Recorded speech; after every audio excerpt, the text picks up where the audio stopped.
Is this just going to be one of those that just grinds through that level? I don't know.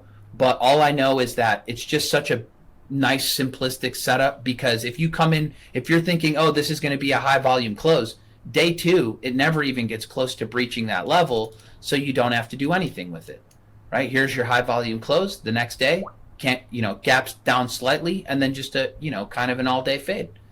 So there's nothing to do. It makes it a very simple setup, which is awesome. That's like, for newer traders, just mentally good above the close, bad below. Don't even have to think about it more than that. Yeah, APLD was a more recent one that I've been Apply watching. Digital. Yeah, it had the catalyst for this one. It wasn't earnings. It was a partnership with CoreWeave. CoreWeave. And then this one's a little bit different because instead of the HVC, it's more like you get a setup day the next day, upside reversal, and then we fall through that setup day's high the next day. So it's a slight variation on the same catalyst gapper type setup move. But this is a really fast mover. This isn't for people who don't like trading the high speculator, more of a speculator. But here's one of those things. This is still a valid setup, but if you just take it, and I tell people all the time, they might not have the best earnings and sales, but just take it with less size. Yep. Right? This doesn't have to be a 10, 15, 20% portfolio position. Just take it with less size.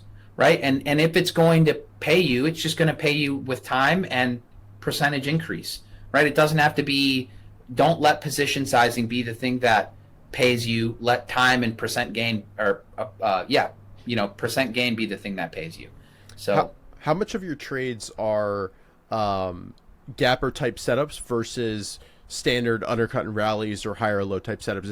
If you had to think about it, obviously, a lot of it's market dependent, right? There's going to be periods where, no earnings gappers. Yeah, there's no gappers, or they're not following through, right? There's periods during earnings season where they get sold. But every 3, every 4 or something, there's a really good season for these. But if you had to think about it, and also maybe in terms of which trades really move the needle, right? Because these have a lot of potential. So I don't know if you have stats offhand or just, in I would say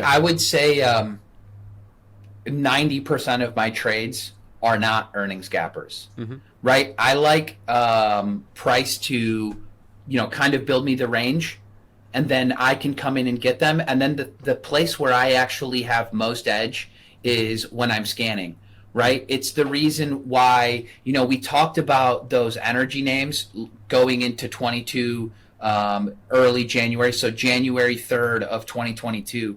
And that was like my light bulb moment where I was like, these things move together. And they set up together and they look identical together. By the way, this is no different than what I've been noticing recently when I kind of mentioned ASML, LRCX, and KLAC. They are effectively the exact same chart. So it's like you get this nice little trend up, you get this sideways digestion, and some a little of a deeper of a digestion than others, and then a continuation from this effective, little high type flags.